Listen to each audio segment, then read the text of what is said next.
Bionix Medical Technologies, improving patient care since 1984, with innovative solutions designed by medical professionals for medical professionals. The OtoClear Ear Irrigation Tip is designed to safely and gently wash away cerumen that is too close to the eardrum or too hard and impacted to be removed with a curette. Unlike traditional single-stream ear irrigation, which can be painful and risks damaging the eardrum, the OtoClear Ear Irrigation Tip with gentle touch design is manufactured from a soft, flexible material and uses 3 streams of water directed at a 30-degree angle away from the tympanic membrane to get behind the obstruction and gently wash it away. OtoClear Ear Irrigation greatly reduces these complications. Use the Bionix family of cerumen removal products for greater confidence, safety, comfort, and effectiveness for patients of all ages. To order or learn more, call 800-551-7096. Visit us online at bionixmed.com or contact your local Bionix representative or preferred distributor. Why did YTV cancel that?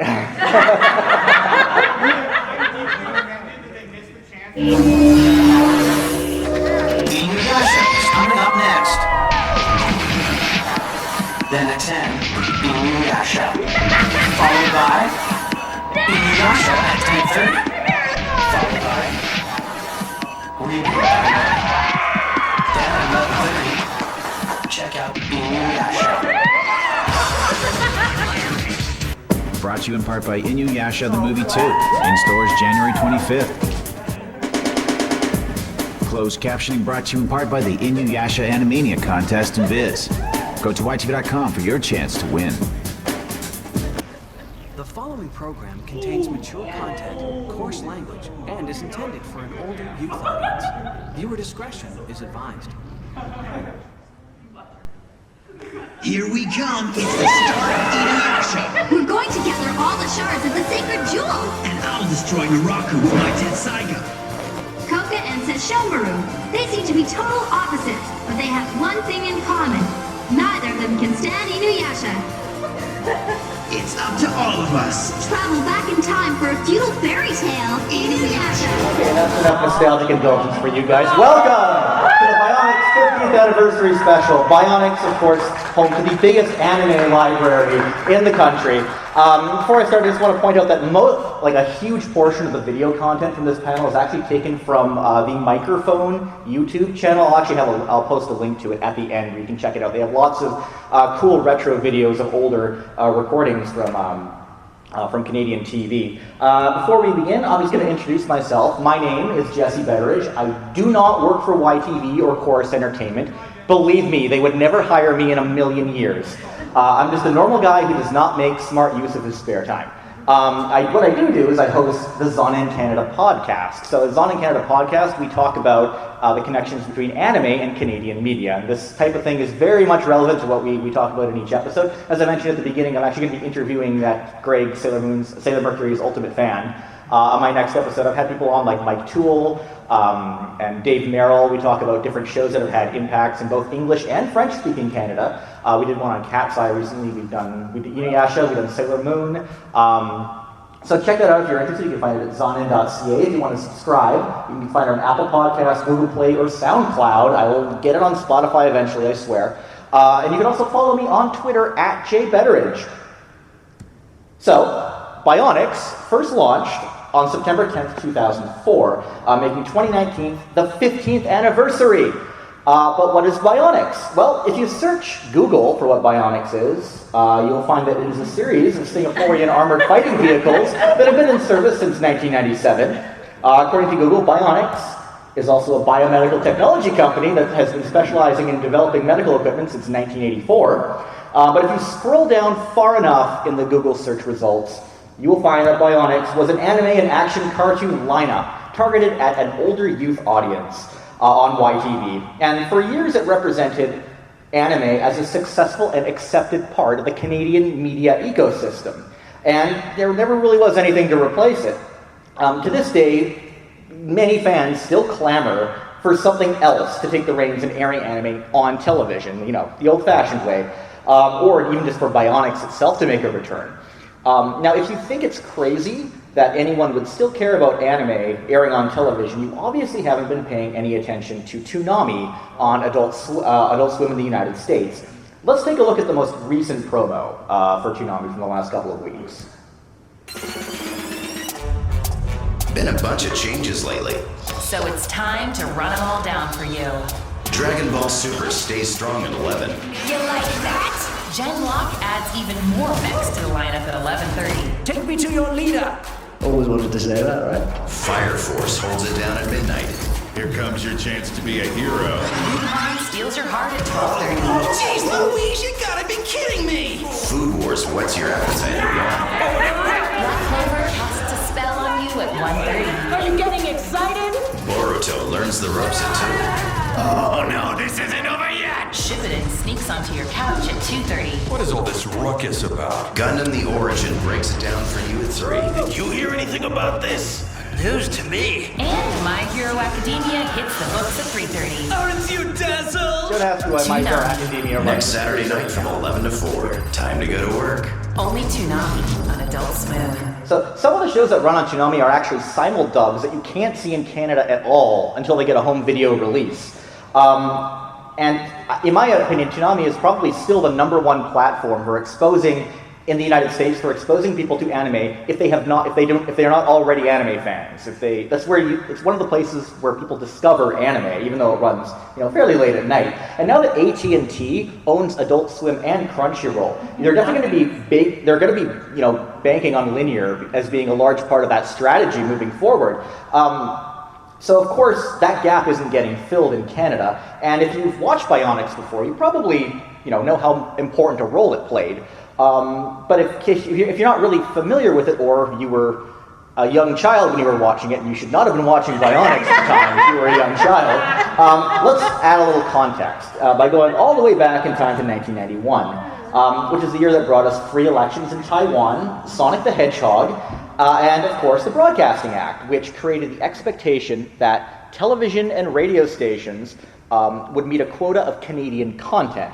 Now here's the thing. A show produced in Canada would count as 100% Canadian content. But if a show is dubbed in Canada, it counts as 50% Canadian content. And before you ask, yes, under this system, it is possible for a show to be 150% Canadian. So this meant that if a channel wanted to meet that quota and save money, they could acquire anime that had been dubbed in Canada and run it into the ground over their schedule. And no broadcaster abused this regulatory loophole more than YTV, which today is owned by Chorus Entertainment. Now, that did not necessarily lead to more anime with Canadian dubs airing on Canadian TV. If anything, we actually got less titles than other countries did. Like Ronin Warriors is an example of a show that never aired in Canada for some reason. But the shows that we did get got significantly more airtime. Now, I'm willing to bet that not very many people will remember what the first anime to air on YTV was, though.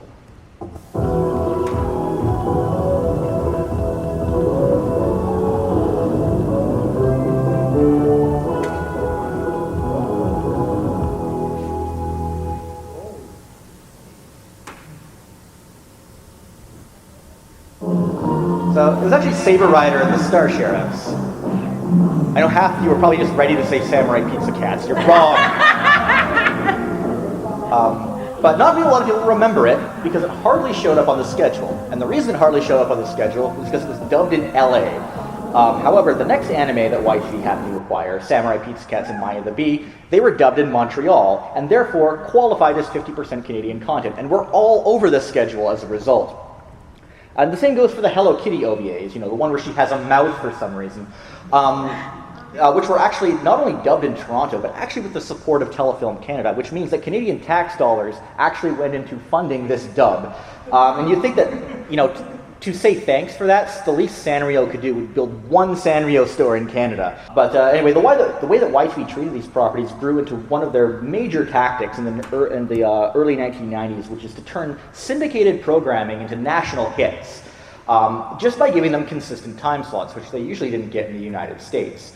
So anime didn't comprise most of this content at the time, In fact, the vast majority of the anime running on TV and Canadian channels up to that point wasn't in English. Ici, Radio-Canada. Soufflez vos bougies, Candy et Annie. Bon anniversaire! La nuit descend, Candy s'endort. En rêve, elle va sur la colline avec son prince aux cheveux d'or.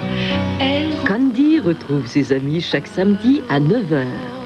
So this is more the topic for another panel, but French anime dominated Canadian TV throughout the late 70s, 80s, and a little bit of the early 90s on Radio-Canada, TVA, and other networks as well. But that had dried up by the mid-90s, despite, how popular anime continued to be in France, which is where they imported most of it. Incidentally, 1995 marked the referendum in which Quebec tried to split off from the rest of the country. And my conspiracy theory is that transferring anime fandom from French to English was a failed bargaining chip on the we side. But anyway, the referendum roughly coincided with the debut of Sailor Moon on YTV, which I would argue marked the beginning of modern mainstream anime fandom in this country, or in the English-speaking part of this country at least. I probably don't need to get into detail about Sailor Moon's success in Canada. It had a consistent time slot on YTV, unlike in the US. Irwin Toys snatched up the merchandise rights and were able to make a lot of money when the US companies dropped the ball. The last 16 episodes of Sailor Moon R were dubbed specifically for the Canadian market, which was really weird. There's a whole story behind that, but the way that you know that they were really making a cultural impact is that they had live stage shows going on at the CNE. It was actually a traveling stage show, but at the CNE over in Ontario. These things actually ran for a couple of years and had a rotating cast. Most notably, one of these shows featured Samantha Bee in her first acting gig as Sailor Moon. Apparently she actually met Jason Jones while working on that show. Unfortunately, it's not something she likes people bringing up. Do you still have your Sailor Moon costume? The answer is no, but I have one photograph of it that you will never, ever see. Yeah, we'll see about that, Samantha Bee. So Sailor Moon wouldn't really take off in the US until it debuted on Toonami in 1999, quite a few years removed from the whole phenomenon in Canada. So we had a bit of a head start, and that kept YTV on a path of collecting obscure syndicated shows from the US. Like Dragon Ball and a few others. And also other broadcasters in Canada were dabbling in anime in the late 90s as well. We will compare the YF-19 manufactured by a new company called Industry and the YF-21 made by General Galaxy. The superior one will win the funding.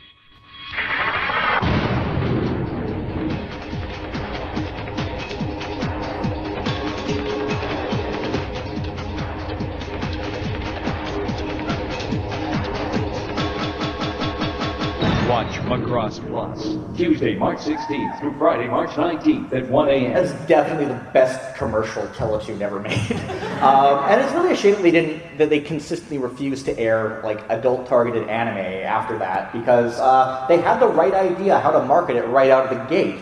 When they aired a few manga entertainment titles in the late 90s for a few years from their launch onwards. And the funny thing is that while this ad actually predates Toonami, it's very similar in its approach and how to market anime.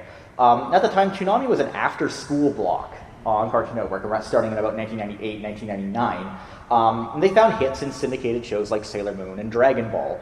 But what really set them apart was their bold acquisition choices for what they would air as youth programming on Cartoon Network. And one of the most notable was, of course, Mobile Suit Gundam Wing, which debuted in April of 2000 on Cartoon Network. And it actually the first episode aired on YTV just a few weeks later. But the difference is Toonami really embraced the show for what it was, and even allowed it to be a big influence on the block's, Toonami's overall aesthetic. This show was a huge mainstream success in the US, so of course YTV showed interest in it. After all, it was also dubbed in Vancouver, so it counted as 50% Canadian content. However, their marketing approach for YTV in general at the time wasn't quite equipped for something like Gundam Wing. So, controversial opinion time. I hate Keep It Weird. I hated it when I was a kid, I hated it when I was an adult who was too old to be watching YTV, and I still hate it as an older adult who is now talking about YTV all the time. I think it's a very bad branding, just a whole branding strategy. I think it's very bad. And YTV used it as their overall branding strategy for 7 years, almost 7 years. And for a good chunk of that time, every program on the every program on the station had to adhere to it from early morning to late at night. It had to conform to this branding, regardless of who the target audience was. Now, there's a whole story behind Gundam Wing on YTV. They had like a survey on. They aired 3 episodes at first. Had a survey asking what people wanted to air, and it didn't really work out. I got a bad time slot. I'm not going to get into that. What I'm going to show you is one of the promos that YTV made for Gundam Wing. I'm sure many of you have already seen it. If you haven't seen it, you probably know what to expect. But to maximize impact, before I show you that ad, I'm going to show you the full 2-minute ad that Toonami aired for Gundam Wing. In the distant future, mankind has reached the stars, but the galaxy is troubled. What do you think you're doing? Don't fire! The Earthsphere Alliance rules the outlying colonies with an iron fist. I'm sure God would understand the steps we're taking. Isn't it about time you people realized the ones posing the most threat are none other than yourselves? We've had enough! Those who oppose them... We won't be needing you any further. What? Die. Battles are waged with mobile suits, the key to military dominance. The only hope for the colonies, 5 elite soldiers and their legendary mobile suits called Gundams. There will be a day when the Gundams will save us all. What this is war. All of you are very mistaken, and the Gundams will soon come to rectify your mistakes. Silence! Now, these pilots will shake the foundations of the Alliance and change the course of history. You saw I was a kid and you underestimated me. Shouldn't be fighting at all! If they can stay alive. Those Gundam pilots are desperate. They'll battle even if it means forfeiting their lives. Mission accepted. It's a Gundam! Enemy attack!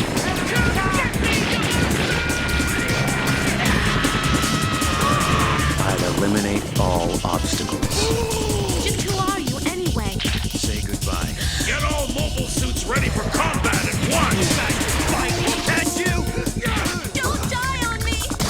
From the Gundam universe, a new chapter in one of the greatest anime sagas of all time. Gundam Wing. Weekdays at 5:30. Suit up. Those who have laid eyes on a Gundam shall not live to tell about it. And now YTV 7. If you love shows with tons of explosions and storylines that will totally confuse the adults, well, this is the show for you. Gundam Wing, new time starting November 6th at 10:30. So it is correct that the storylines in Gundam Wing will confuse adults, because I, as an adult, am very confused by the storyline in Gundam Wing. But point is, there could not be more of a contrast in Keep It Weird and Gundam Wing. And now Gundam Wing was still relatively successful on YTV, and had a very dedicated fandom, but it was not even close to the kind of success that it saw in the United States. Now, perhaps the most frustrating thing is that around the same time, YTV had actually launched a block that was targeting a 12 to 17-year-old audience in the fall of 2000. It was called Limbo, and there was no anime on the block at all. They didn't even think of trying to cross over those two ideas of targeting teens and targeting anime fans. Now, footage of this Limbo block was actually miraculously uploaded onto the Retro Ontario YouTube channel last year. Let's take a look at a few samples of that. I've just finished watching the shows in Limbo, and I've been told to warn you that the subject matter and the shows that you're about to see may not be suitable for younger viewers.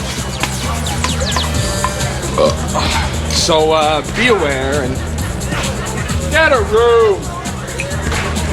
Use your own discretion. But you didn't hear it from me.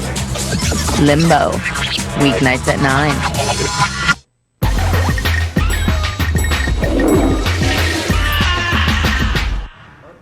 That's the correct reaction.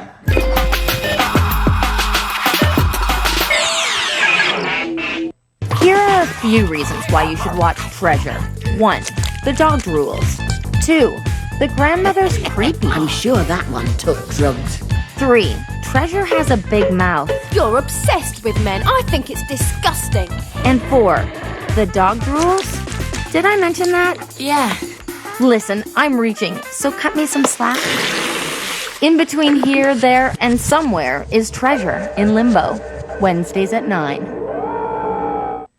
I bet you're the kind of person who spends your time fantasizing about things that could never, ever happen. You just can't be one of us. You know, like you're a dude attending an all-girls school and every single one of them is stunning. He has, technique. Here's the deal. You can keep dreaming, or you could live vicariously through this lucky bag. What the hell are you doing in here? I thought this was a fantasy sequence. In between here, there, and somewhere is Opposite Sex in Limbo. Thursdays at 9. Yeah, so as you can probably tell, Limbo had a branding problem. And when I say they had a branding problem, I mean Allison Mack showed up in that promo for Opposite Sex as well. But yeah, anyway, the blog was a total mess. And unsurprisingly, it was taken off the air after 6 months. Now, Keep It Weird then took over all of YTV from morning to night. And YTV had to go back to the drawing board, both for marketing anime and for targeting a 12 to 17 audience. And no real progress was made in either area in 3 years. Now, 3 years may not seem like a long time, but you have to remember that this was during the height of the Pokemon craze. Anything that aired on television was going to have a greatly amplified impact.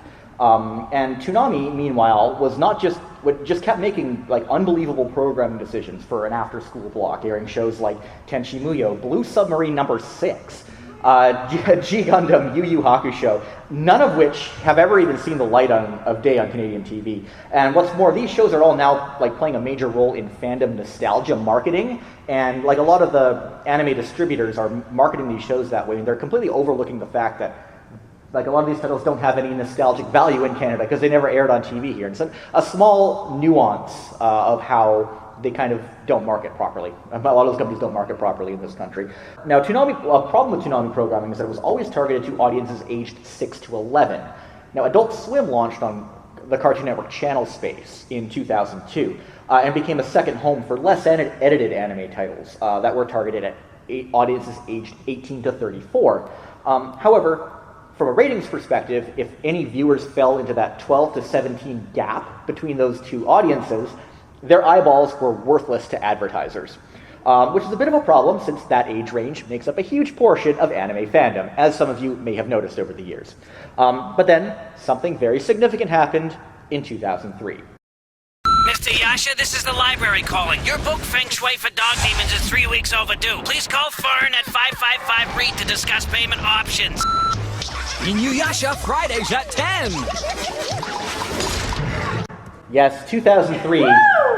The year we mapped the human genome, the year America started its illegal forever war, and Inuyasha began running on YTV. And that ad still wasn't great, but it was the first effort they made to target a relatively unedited anime series at a 12 to 17 aged audience. It also helped that this show was dubbed in Vancouver, and therefore counted as 50% Canadian content. Now, when people talk about anime that has made a significant cultural impact in Canada, you usually hear Sailor Moon, Dragon Ball Z, Pokemon. I argue that Inuyasha should always be uttered within that same sentence within those other shows. I think it's very underappreciated. Case in point, Inuyasha debuted on Canadian TV in September of 2003. That same year, it was the number 3 popular Google search query in Canada for all of 2003. Now, you may be tempted to write that off as a one-off fluke, except in 2004 it was number 1. Woo! So, when the fall of 2004 rolled around, YTV decided to take a real stab at this anime. Want a little salsa with your computer chip? That's better. Because there's a matrix living in your TV set. You seem stronger than I remember. A time zone where fantasy and reality collide. Now the fun begins.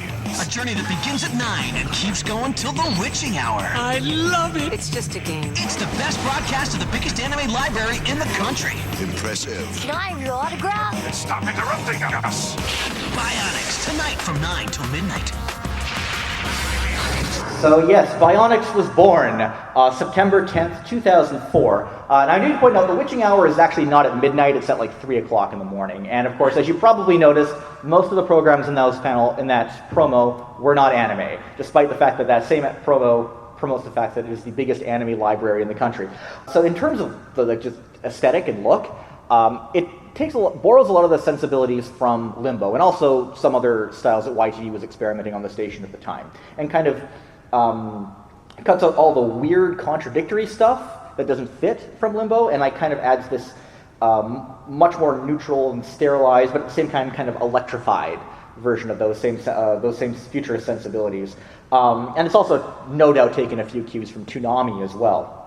So it has a name that's original, apart from the tank and the biomedical company. We can ignore that. And it doesn't. Also, the name is not something that specifically ties it down to anime or Japanese culture.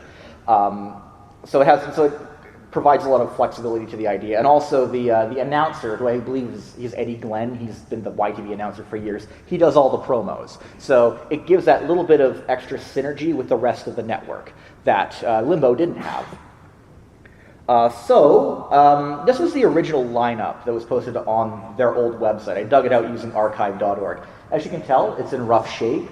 But I did a little tweaking, and I think I did a pretty decent restoration job of what it looked like on the site. So only 3 anime to start. Witch Hunter Robin, very notable as being an anime that was not dubbed in Canada. But more importantly, they had a very strong theme of selecting programs that that weren't just anime, but also programs that audiences in that 12 to 17 range would enjoy watching. You have Justice League Unlimited, and of course you have to get your Canadian content quota in before midnight, which is why there's always a buffer of CanCon between 11 and 12. So they threw in reruns of Reboot and Beast Wars. So teens 12 to 17 are a notoriously fickle demographic for advertisers, which is the reason that Cartoon Network and Adult Swim didn't want to touch them. But YTV was right to pursue this angle because they knew they had those eyeballs. And being second to Much Music in the early 2000s was nothing to be ashamed of at all. And it paid off, as we see in this YTV research report from 2004. It's especially notable for Gundam Seed, as it's listed on there, because Gundam Seed was actually kind of a flop when it aired on Toonami in the United States. There's a lot of speculation as to why that was, but a major factor was the fact that Cartoon Network's censorship policies had actually become quite extreme at that point in time. Yes, never forget the disco guns on Gundam Seed on Toonami. Because making it lasers makes it more. Yeah, because lasers would actually probably be much more painful. But yes, so the worst part is that episode I took that clip was from, that actually didn't even air on Toonami. That aired at 1:30 a.m. on Cartoon Network because the show had been pushed back that late at that point. But because it was considered Cartoon Network at that time and not Adult Swim, it still had to adhere to the same censorship policies. So that was a gigantic mess, and quite the reversal of fortunes compared to the previous Gundam show. So I don't think any of you understand this joke at all, but just to explain, YTV was supposed to air the world premiere of the first Justice League Unlimited season finale, the Once and Future Thing Part 2, but they mistakenly ran an episode of W Network's The Shopping Bags for the first 5 minutes when that happened. They corrected it the following week and aired the full episode, but that was pretty funny when that happened. But the first real schedule change on Bionix was when Dot Hack signed yet another anime not dubbed in Canada, replaced Witch Hunter Robin after it ended. But Witch Hunter Robin would come back for reruns later. Then in the summer of 2005, it expands to 2 a.m. And the first show we get, new program we get at the 12 a.m. slot, they actually ran the last 6 episodes, Samurai Jack. They actually advertised it the previous year, but for some reason it didn't air. They had determined that only nerds cared about Samurai Jack, so it went to the nerd block. But hey, it worked out. And the fall brought even more anime, and everyone was more than a little surprised by their next big acquisition. What I'm getting at is this. The basis of our design and construction is digital, right? So for the time being, regardless of how much data we accumulate, none of us will ever have a ghost. But for analog-based people like you, Mr. Bateau, no matter how many digital components you add on through cyberization or prosthetics, your ghost will never diminish. Plus, because you have a ghost, you can even die. You're so lucky. Tell me, what's it feel like to have a ghost?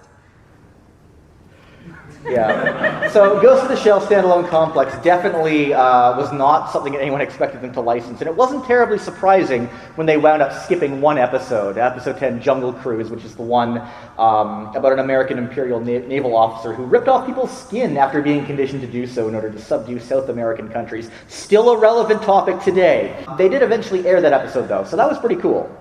Also, Naruto debuted at 9:30, and for some reason he used Sasuke in the picture for a long time, but you know all about that show. So another cool thing that happened that year was Bionix became an award-winning block. Now, Promax holds multiple award ceremonies every year for different regions, for design, marketing, and things like that. And in 2005, YTV snagged a gold award in the North American category for their Bionix bumpers. Most important thing about that? This chart is technically correct.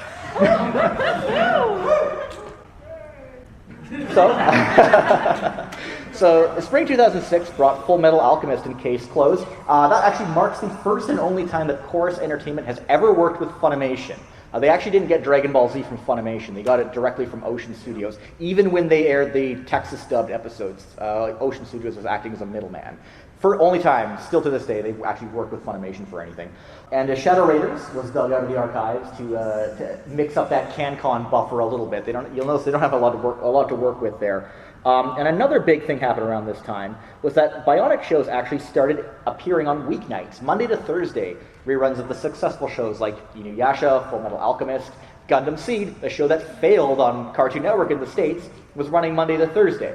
And also Naruto, it's not on the main block anymore, but it was running like every other time of day on YTV. Now these developments didn't shock people as much as the next titles that were introduced to Bionix.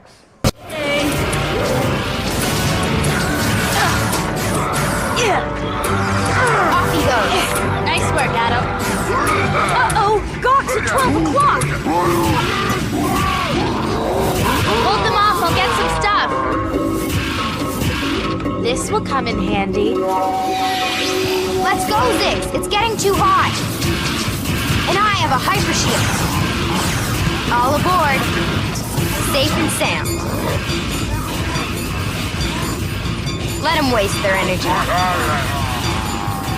Better luck next time, fellas. Oh, that thing was fast. Yeah. Oh, remind me to never do that again. I feel like I should go back and get my stomach. Got the stomach. Lost the contents. Hey, guys. We need to talk. In private.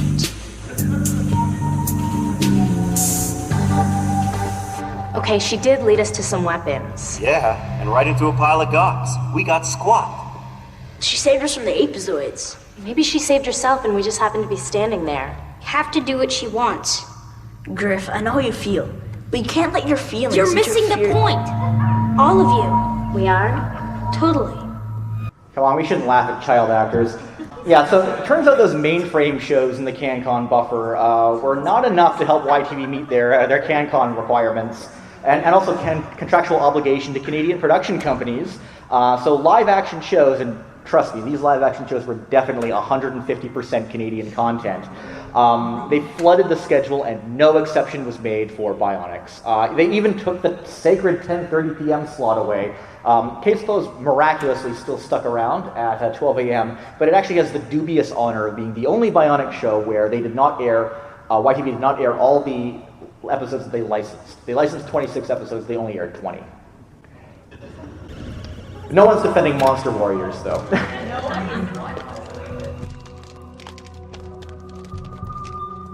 Unfortunately, according to this, what we're looking at is something of greater mass and dimension than my original calculations. What does that mean? Something big's coming? How much bigger? Well, it depends on which spider you mean.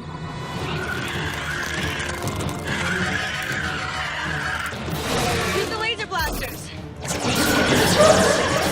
Maybe it was fine for Saturday morning, but it did not belong on Bionix, for sure. But don't fear, a hero does come along to claim back that 10:30 p.m. slot in the fall. What show is it?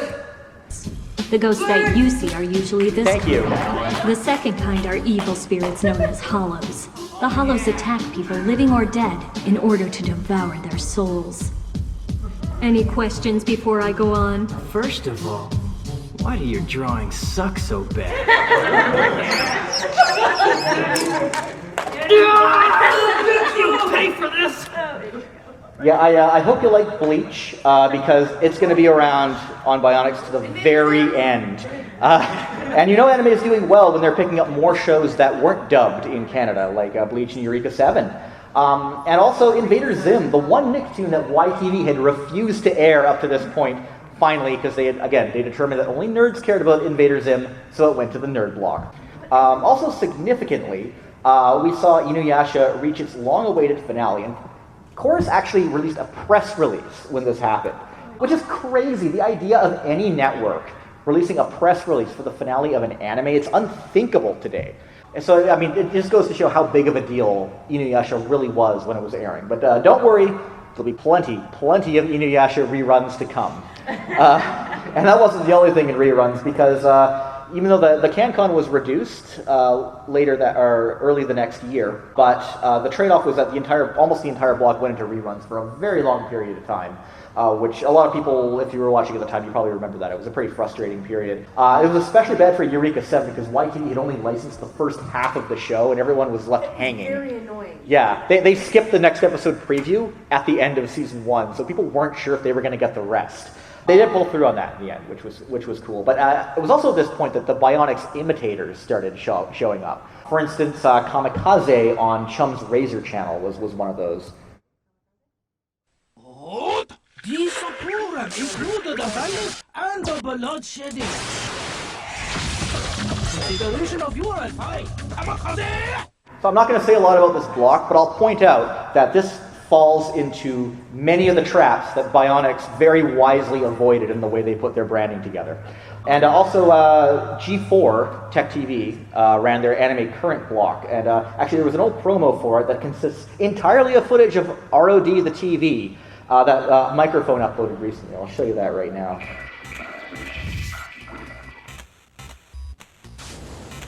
So you just dead then? This is where we draw the line. You really are a complete idiot. They were absolutely certain to get Nancy's boob jiggle right in the middle there. Anime Current, powered by Genion. Surrender. Okay, so after a few months, some new content started coming into the block again. Now, say what you will about Gundam Seed Destiny. It is a steaming pile of shit, for sure. But it was the only anime on Bionix that did not air on Cartoon Network or Adult Swim. And that was actually a testament to Gundam Seed's success on the network, for sure. And Bionix also expanded into Saturday nights, and weeknight reruns of Inuyasha and Naruto started to resurface again. Now, Eureka 7 was also renewed, but unfortunately it was demoted to 11 p.m. And, you know, obviously it wasn't doing very well. I don't understand what viewers didn't see in Eureka 7. I just worked up a little sweat at the gym. Smell bad? Well, Renton, this is how your dad smells. It really does smell good. Eureka 7 was the best show on Bionix, and I will fight each and every one of you on that. So, moving into autumn 2007, Bionix expands to 8 p.m. Now, that Naruto Zatspell hour was already there, but it's now been assimilated into Bionix, because why not?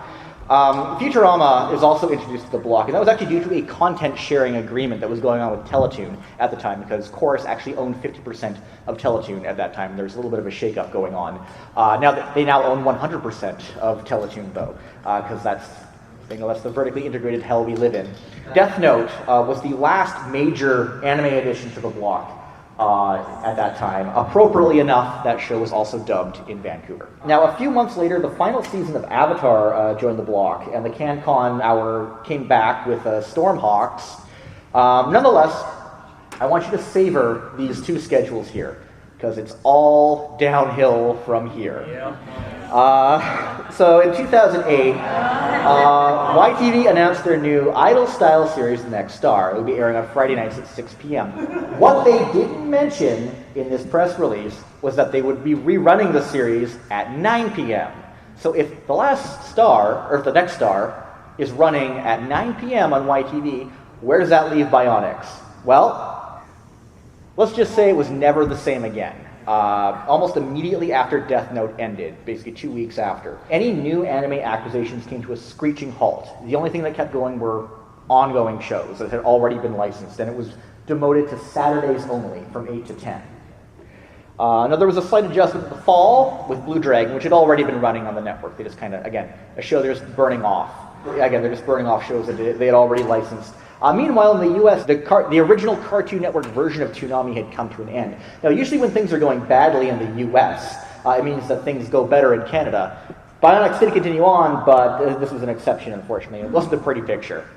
And then, in summer of 2009, things got pushed further back.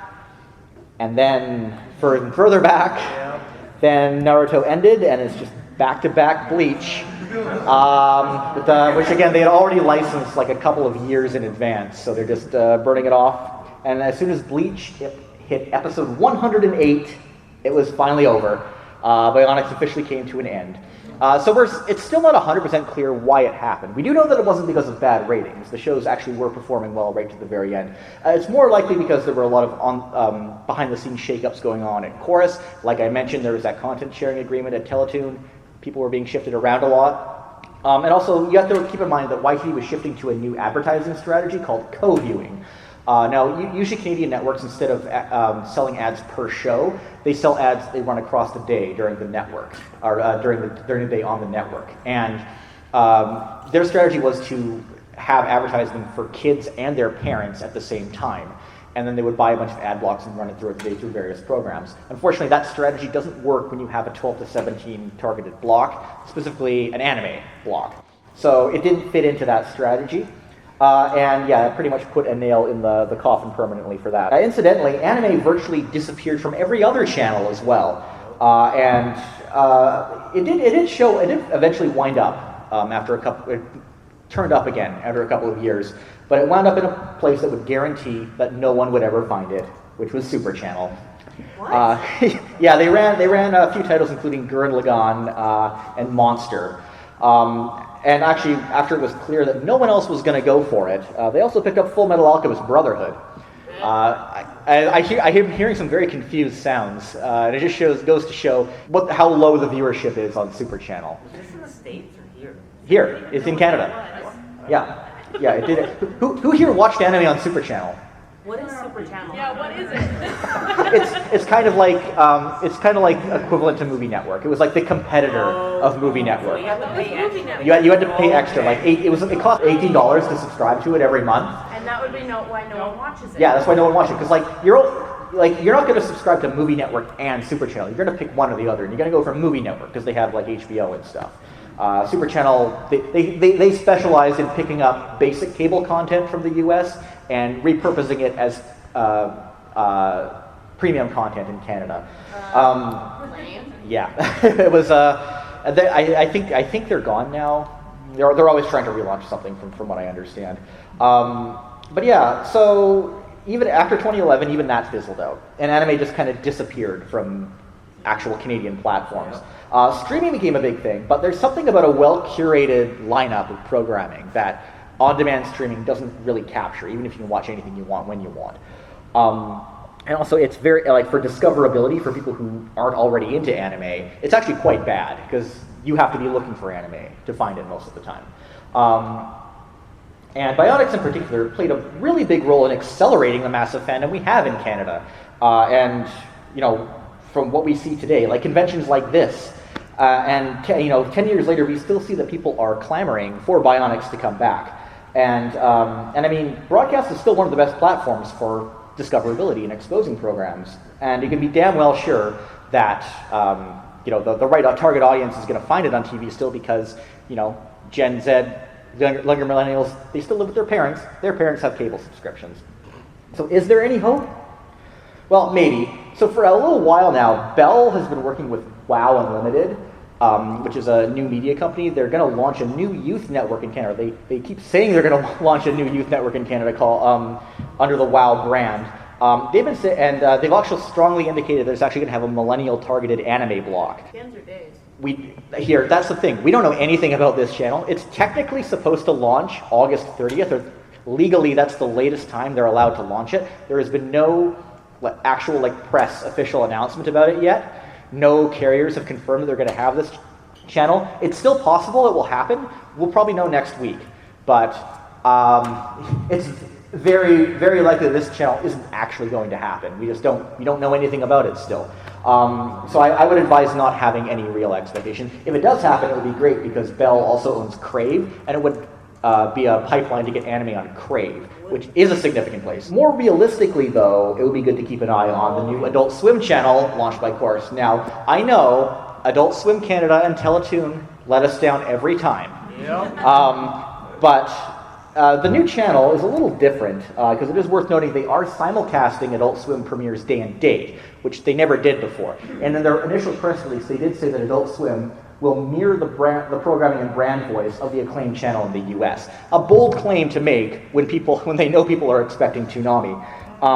And with the synergy going on with under AT&T between Adult Swim and Crunchyroll now, Adult Swim is actually involved in Toonami specifically is involved in a number of anime co-productions, which will air on Adult Swim and be considered Adult Swim original content. In fact, I am almost 100% certain that this new Blade Runner anime is going to show up on Adult Swim Canada as a premiere. And it would be kind of weird if it showed up without Toonami branding. Apparently, they also have about 6 or 7 other similar co-productions in the works right now. Things are definitely changing in the way the corporate strategy is working with Adult Swim and Crunchyroll. So I would definitely keep an eye on this. There's some programming coming to Adult Swim which may warrant a Toonami love. They're actually airing the new Harley Quinn series in October. So keep an eye on that. I think that makes sense. But, that's reality. I think, wouldn't it be more fun to imagine a world where in 2010, YTV made a last-minute decision to reinvest in the block and just keep it going indefinitely.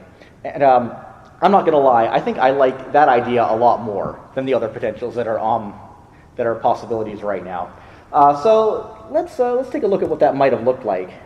So let's look at the spring of 2010. Still on Saturdays, and you can't escape that CanCon buffer, but last minute, decision is made, Bleach is renewed, we get double Bleach every night, and Bandai Entertainment still exists. So Code Geass and Gundam 00 seem like, and Gundam 00 weirdly never showed up on Canadian TV, but they seem like pretty logical choices to go with on that. Let's hop over to autumn. So Naruto Shippuden arrives at about the same time it debuted on Disney XD in the US. And they still think Sasuke is the main character. And also YTV managed to snag Fullmetal Alchemist Brotherhood before Super Channel got it. Kakaishi was actually airing on Adult Swim at that time. And also the block expands to 1 a.m. And Code Geass is pushed back, again, since it's non-CanCon, you have to put it somewhere. But it's still kicking with new episodes at this time.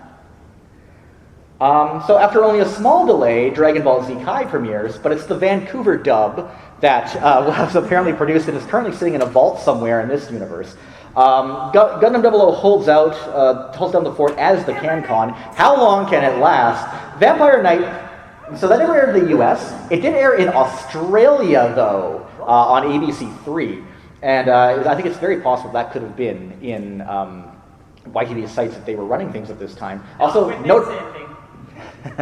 maybe. This is fantasy, Jarvis. Let's just not worry about that. And also, starting in the fall of 2011, Bionix regains Fridays with the debut of Soul Eater also, which Funimation was trying to pitch to networks around that time. And Durarara, which was airing on Adult Swim. Sure, let's throw that on there too. Now, this also marks the point where Toonami returned as a rebranding of Adult Swim's Saturday block in the spring of 2012. And when things go for the US, they go badly for Canada, I find is the case. So CanCon obligations plague Bionix once again. They lose Gundam 00 because Bandai Entertainment is shut down at this point. Zolar, an extreme sports movie, finally gets picked up as a series after 8 years and goes straight to Bionix. Unfortunately, Nikki Klein does not return to reprise the role of Keiko. Things improve in the fall. Inuyasha, the final act, dub is finally finished, so they can finally air it on TV at this point. And they still got a little bit of Zolar there. YTV also tries their hand at picking up one of the shows that Toonami picked up, Casher and Sins. Doesn't work out quite as well in Canada as in the US. So in the fall they try something a little different and go back to Aniplex and get Monica Magica, which another show that proved to be a big hit in Australia on ABC3, which was a youth network in Australia, I should point out. And Blue Exorcist too, because why not? And Rocket Robin Hood overtakes Solar as the obligatory CanCon. All right, so what do we got here? So the moment everyone's been waiting for, Sword Art Online debuts on Bionix, and Attack on Titan in fall of 2013. Space Dandy was a big deal on Toonami at this time, so they give that a shot. Why not? And, they'll pick up Cowboy Bebop while they're on their Watanabe kick. Breaker High replaces Rocket Robin Hood as the CanCon at 11 p.m.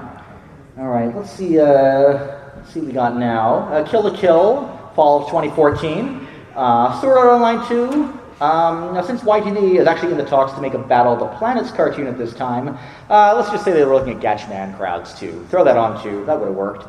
Littlest Hobo replaces Breaker High as the CanCon show in spring of 2015. So YTV finally gives One Piece another shot, starting with Thriller Bark. Let's just say it doesn't go so well.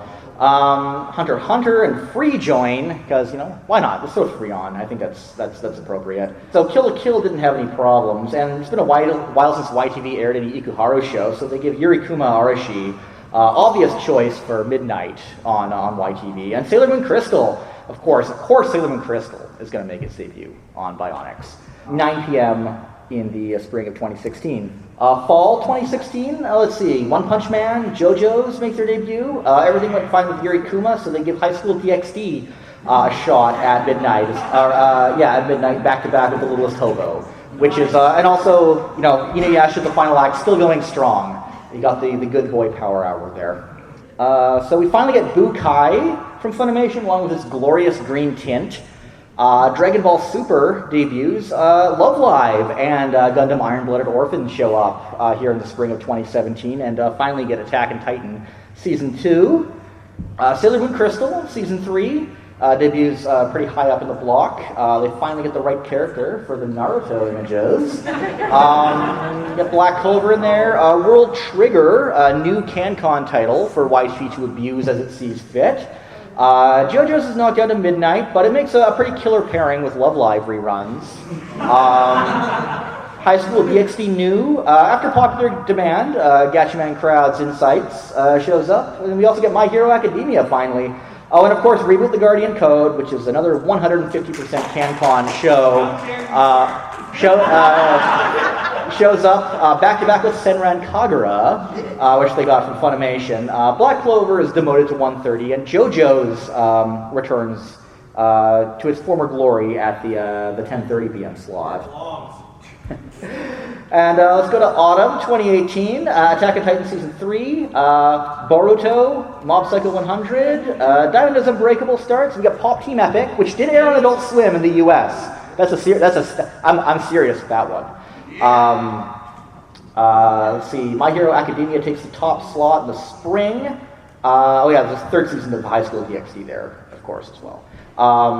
Let's see, Promised Neverland, Love Live Sunshine, more Sword Art Online, and the second season of Senran Kagura, Shinobi Masters. And finally, what could we look forward to in the fall of 2019? Well, we got Fire Force, we got Food Wars, which started airing on Toonami recently. Still can't get rid of World Trigger and Reboot the Guardian Code. They're the new CanCon combo that's just not going to go away. The new reboot is not that bad. Sarazanmai, because you got to get more Ikuhara on there. And of course, Why the Hell Are You Here, Teacher? Finishes things off at 12:30 a.m. And that's all I've got. So before we wrap up, I just want to point you guys to some of the resources if you're into Bionics stuff that you might want to check out. So most of the footage I got from this panel is from the Microphone channel on YouTube. They got lots of cool retro Canadian television stuff, things to check out. There's also I Miss Bionics. It's a website run by my friend Jonathan Andre. You can find that at imissbionics.wordpress.com. That's actually the best source for just Canadian anime news in general. There's also a Facebook group for that. Search for I Miss Bionics on Facebook. There's lots of conversations about what goes on with current things with anime in Canada on there as well. And also, if you were curious, The Bionix font is a free font called Sofachrome. I strongly advise all of you to find that font and abuse it in any marvelous way you can think of. And that's a wrap, everyone. Thanks for coming. You can follow me.